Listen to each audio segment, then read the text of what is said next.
Bonjour à toutes et à tous et bienvenue au Cryptos Technical Briefing de ce mardi 6 avril 2021. Vincent Gann, très heureux de vous retrouver. Cela fait d'ailleurs maintenant 5 mois que ce programme vous est proposé chaque mardi.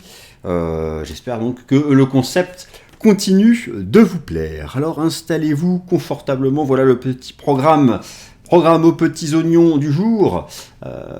Bitcoin, Ethereum, BNB et cette semaine le CRO sont au programme du tour d'horizon technique. À un moment où depuis 6 semaines le cours du Bitcoin reste bloqué sous les 60 000, 62 000 $. D'ailleurs, je vais vous remontrer à quoi cela correspond sur le plan technique. Mais les marchés financiers, eux, sont toujours extrêmement bien orientés. Nouveau record historique à Wall Street, nouveau plus haut de 14 ans sur l'Eurostoxx 50 qui représente les actions de la zone euro. Le cours du CAC 40 est en train de dépasser ses sommets de 2007. Bref, le marché action a fait beaucoup plus qu'effacer la baisse du Covid. Il redépasse même ses sommets de 2007 d'avant la crise financière de 2008, alors que l'économie, même si elle est en reprise, ne retrouvera pas avant un an et demi, voire plus, ses niveaux d'avant l'arrivée du Covid. Bref, nous allons donc parler de tous ces éléments. Permettez-moi, avant de passer sur les graphiques, une petite chronique d'introduction, comme d'habitude. Alors, vous avez donc choisi le CRO en 4e crypto-monnaie. Vous avez participé à un sondage. D'ailleurs, ce sondage a lieu chaque semaine. Il est déjà disponible pour la vidéo de la semaine prochaine, juste en dessous, dans la description. Dans la description, il y a beaucoup d'informations. Je vous invite donc à en prendre connaissance. Mais notamment donc, de participer à ce sondage. Alors, on va se concentrer quand même sur les cryptos, restons focus. Quelque chose qui est quand même assez marquant depuis le début de l'année. Vous l'avez sans doute noté, la chute de la dominance du Bitcoin. Bitcoin, depuis le début de l'année, alors qu'il établit de nouveaux records, ne cesse de perdre en poids relatif dans la capitalisation boursière cryptographique. Et au moment où je vous parle, cette dominance, si l'on va jusqu'à pratiquer l'analyse graphique sur la dominance, moi je suis un jusqu'au boutiste chartiste, mais certains pensent que c'est une mauvaise option, ils ont peut-être raison. En tout cas, la dominance Bitcoin est au bord du gouffre. 57%, si ça cède, derrière c'est 50%, et donc cette dominance Bitcoin chute. Alors, globalement, c'est une bonne nouvelle pour l'industrie. Même si le Bitcoin reste incontournable, eh bien, il perd en poids relatif. D'autres cryptos sont en lumière. Et actuellement, ce bon vieux Ethereum, challenger maintenant de longue date dans la jeune vie des cryptos, Ethereum qui est sorti d'ailleurs la semaine dernière d'une congestion par le haut. Après s'être maintenu au-dessus de ses anciens records historiques, eh bien, il semble être en train de repartir de l'avant. Est-ce que avril-mai va être enfin la période pour voir Ethereum vraiment accélérer comme l'a fait Bitcoin depuis décembre dernier lorsqu'il a dépassé son ATH? C'est possible, nous allons regarder cela d'un point de vue technique. Donc voilà pour les éléments qui me semblaient importants. Maintenant, pour Bitcoin, on va passer au graphique. Quelque chose m'inquiète, me titille sous ces 60-62 000 $. Pour le moment, le marché privilégie l'option du range. Et c'est très bien. Franchement, si là, maintenant, on accélérait tout de suite au-dessus des 60-62 000 pour aller à 70-75 000, que sais-je, sur le graphique, ça deviendrait tendu en termes de pente. Donc, c'est l'option d'un range depuis 6 semaines. Et moi, je souhaite, mais le marché s'en fout, je souhaite que ce range dure. Et plus il dure, mieux ce sera pour la tendance de fond. Voilà, allez, je vous propose de passer au graphique. Pas trop de blabla ce matin, je vous épargne ça. C'est parti. Alors, tout d'abord, le sondage auquel vous avez participé, c'est donc le CRO qui a été choisi. Vous pouvez d'ores et déjà voter pour le sondage de la semaine prochaine. Bitcoin. Partie numéro 1.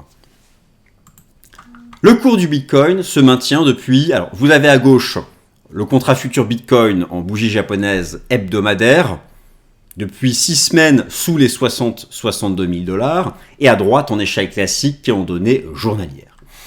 Moi, vous savez, si vous suivez mes vidéos régulièrement, que j'apprécie les mouvements techniquement bien construits, et surtout ces 60-62 000 dollars représentent quelque chose. Déjà, en weekly, voilà, moi, la trendline qui ne cesse de m'obséder. Bon, façon de parler, bien sûr. Cette superbe trendline du bull run actuel, 1 point, 2 points, j'existe, je double-clique, je prolonge, je suis toujours en log, elle est là. Je pense qu'un jour, on y reviendra. Alors, je pense qu'on y reviendra sous la forme d'un range et qu'on prendra appui. Reste l'option violente d'un retour à la trendline, mais ça ferait un drawdown de 100% en bull run, c'est impossible, donc je n'y crois pas.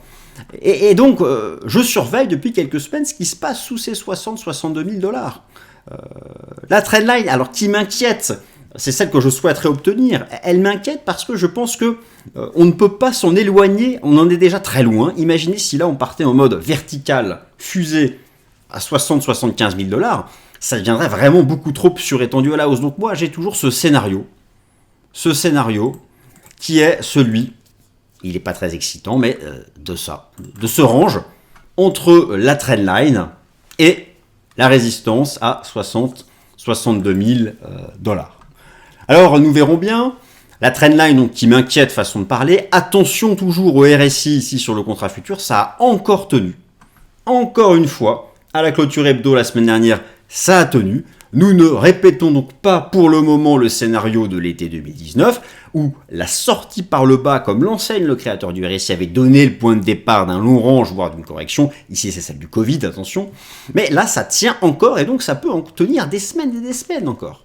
Donc, attention, certes, mais, eh bien, aucun signal de correction n'a été donné. Je privilégie donc toujours l'option de ce range sous les 62 000. D'ailleurs, ces 62 000, qu'est-ce que c'est? Je vous le rappelle rapidement. Je suis ici en log, en mensuel sur Bitcoin depuis 11 ans. Et ces 62 000 sont une extension de Fibo, pas n'importe laquelle. C'est 0,618 d'extension du bull run, ici de 2015-2017, au point bas de ce range du plateau 2018-2019, reporté par le haut. Voilà, c'est 0,618 pile poil. Ce 0,618, c'est très important. C'est le ratio de Fibo le plus important. Je rappelle que le nombre d'or, c'est 1,618. 1,618. 0,618 en dérive. Et donc, c'est pas rien. C'est donc un point, un temps de pause important. C'est pas la fin du bull run, mais c'est logique qu'on y marque un temps d'arrêt. Alors, je précise, extension de Fibo, attention, pour obtenir la même que moi, il faut ajuster vos niveaux de Fibo sur la base de l'échelle logarithmique. Attention, pour retrouver exactement cette extension. Donc, voilà ce que c'est. Alors, le marché reste en dessous. Moi, je pense qu'on va continuer de rester en dessous un certain temps. Et c'est une très bonne chose. Alors, justement, Bitcoin est en pause. On le voit ici parfaitement sur la dominance Bitcoin, alors que vous avez ici en données journalières, depuis le début de l'année, la dominance Bitcoin ne cesse de reculer. Et c'est vraiment une forte chute, 72% à 57%. Regardez, c'est le bord du gouffre. 57% de dominance, derrière c'est 50%. Nous y sommes. Moi, je pratique l'analyse technique sur la dominance, mais attention, mais éventuellement du chartiste. Nous sommes sortis par le bas de ce range. Et là, nous sommes pile poil sur 57%. Alors, va-t-on faire un creux? On va sûrement s'y stabiliser un petit peu, mais franchement, c'est baissier, pas de divergence. Moi, je ne serais pas surpris, finalement, que cette dominance continue de se replier et trouvera probablement un point bas vers les 50%.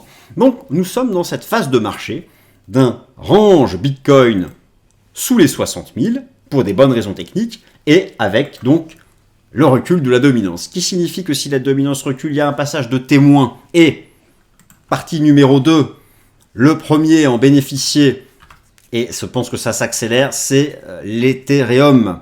Alors, Ethereum, tout d'abord, le ratio ETH-BTC. Nous l'avons vu la semaine dernière, elle était superbe, cette divergence. Elle s'est traduite par une impulsion. Très bien, c'est une bonne chose. Je pense que nous avons démarré une impulsion sur le ratio ETH-BTC de ce type-là.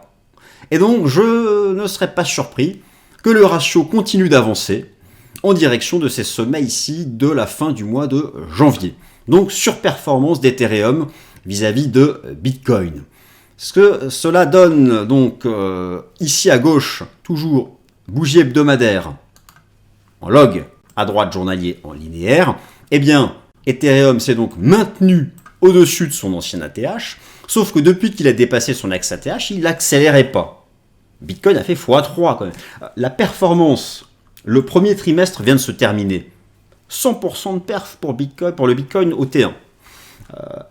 Est-ce au deuxième trimestre enfin le tour d'Ethereum? C'est possible, des signaux techniques le suggèrent. Donc, ça reste bullish, il n'y a pas de sujet au-dessus donc de l'ex-ATH, les 1500 $. En journalier, eh bien oui, le marché est donc sorti par le haut d'une compression ici, une sorte de triangle de continuation.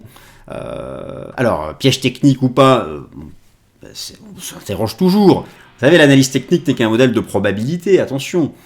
Donc, qu'est-ce que nous dit l'analyse technique? Cet haussier est désormais le nouveau support. Le nouveau support, ici, eh bien, c'est le niveau des 1968 $. Les 1968 $, premier niveau horizontal. Au-dessus donc de ce support, la tendance est boule. Et moi, je ne prendrais même pas trop de risques. Moi, je pense que là, on a démarré quelque chose d'intéressant sur Ethereum. Donc voilà, 1830 Kijun Daily, l'ancien triangle, au-dessus de ça, moi, si on doit parler trading, même si ici, c'est pas une émission de trading, il faut laisser de l'espace, quitte à avoir un stop suiveur assez large, pour laisser sa chance au mouvement, car je pense que quelque chose d'intéressant, en termes de surperformance vis-à-vis du Bitcoin, a démarré sur Ethereum. D'ailleurs, je me suis tourné, parce que où sont les cibles? Où sont les cibles? Alors, jetons un œil, eh bien, coin, option, track, Ethereum, les options Ethereum d'échéance fin avril. Déjà, je note une large domination des calls. L'open interest sur les options call vis-à-vis des puts, les calls, le scénario haussier, les puts, le scénario baissier. Vraiment, il y a, et beaucoup plus que pour le Bitcoin, une domination ici des options call. Et en avril, ici vous avez les options call en vert et là les prix d'exercice des options. Là où l'open interest, sur le marché des options, on parle d'open interest et pas de volume, là où l'open interest est le plus important, c'est sur 2240 $. 2240 $, voilà, quelle pourrait être une cible intéressante, technique en tout cas, qui correspond aux anticipations des institutionnels pour le mois d'avril sur le cours d'Ethereum. 2240 $, alors forcément ce n'est pas très loin, mais si vraiment Ethereum doit faire quelque chose, imaginons la poursuite de la baisse de la dominance Bitcoin à 50%. Ethereum va en profiter. Alors, moi, je vais jusqu'à septembre prochain, et oui, là, effectivement, on retrouve un open interest. Alors, bon, il y en a qui rêvent un peu, mais sur beaucoup de niveaux techniques que l'on retrouve entre les 2500 $ et les 3000 $. Ce qui me semble être un peu une cible naturelle technique pour Ethereum, à horizon, donc la fin du troisième trimestre de cette année. En tout cas, trêve de blabla, le marché est sorti par l'eau d'une congestion, a tenu ses supports, la dominance, la surperformance Ethereum vis-à-vis de Bitcoin est techniquement bien en place, et donc je pense que ce marché va faire de nouveaux plus hauts lors des prochaines séances, prochaines semaines. BNB, alors BNB, où se cache ce bon vieux BNB? Il est ici. Eh bien, nous l'avons vu la semaine dernière, c'était le cas d'école de la congestion, pattern chartiste de continuation haussière. À gauche, ici, en hebdo, en log, le mouvement haussier, bien construit. Plus proche de nous, donc, en hebdo, un mât haussier, un petit range. Rebond du RSI sur 70, c'est vraiment comme d'ailleurs le contrat futur Bitcoin, c'est boule. En journalier, c'était superbe le recroisement de la ligne de MACD au-dessus de sa ligne de signal. Le prix avance avec son momentum, pas de divergence nulle part. Sorti par l'eau, le signal a été donné le 29 mars et en route pour de nouveaux records. C'est ce que l'on peut dire, en route pour de nouveaux records sur Binance Coin. Vraiment là, on est reparti dans une phase de hausse similaire. On continue de construire ici ce mouvement haussier. Donc c'est boule. Jusqu'où ça peut aller franchement, lorsqu'on est sur des objectifs comme ça, lorsqu'on...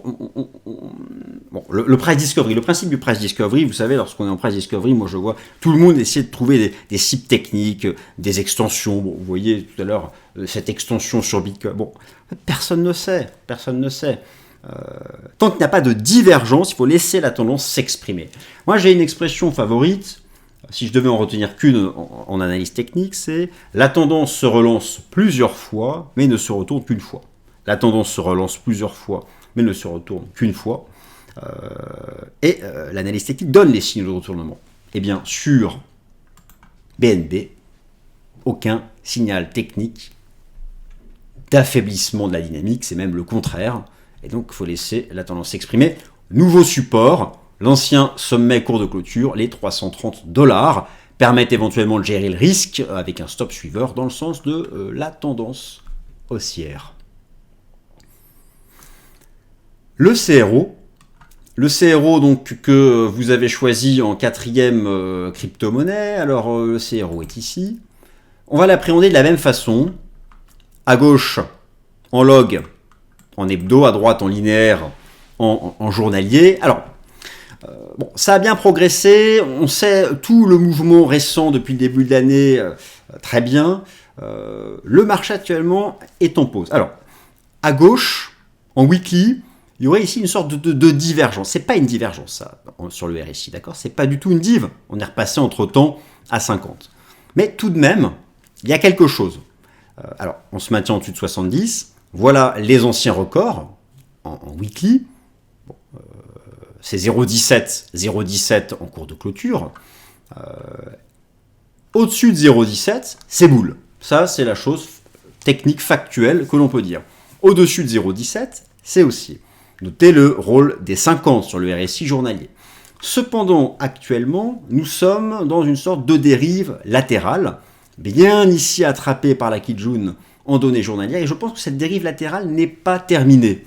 Le marché est en pause, et cette dérive latérale pourrait durer encore un certain temps. Alors, ce qui signifie qu'on peut tout à fait revenir travailler la zone des 0,19, on peut même envisager des mèches basses sur 0,17, donc prudence. Ici, si je fais le parallèle avec le BNB, on vient de voir, le BNB est sorti par le haut d'une congestion, c'est boule, et je m'attends assez rapidement à de nouveaux plus hauts. Pour le CRO, eh bien, ce n'est pas le cas. Nous sommes dans une phase de pause et nous n'en sommes pas encore sortis. Et les indicateurs techniques suggèrent que pour le moment, le mouvement n'a pas redémarré. Donc voilà, la seule chose intéressante que je peux dire, c'est que, mais tout le monde peut le dire, 0,17, 0,19, c'est une bonne zone d'accumulation. Et pour le moment, nous n'en sommes pas sortis par le haut. Voilà. Voilà pour le CRO. Eh bien, j'ai terminé donc en ce qui concerne le tour d'horizon technique Bitcoin, Ethereum, BNB, CRO. J'espère qu'il vous a plu. Si c'est le cas, n'hésitez pas à liker, à partager. Je vous dis donc à la semaine prochaine. Pensez au sondage pour la 4e crypto-monnaie la semaine prochaine. Et quant à moi, donc, je vous remercie de m'avoir écouté. Bonne semaine à tous.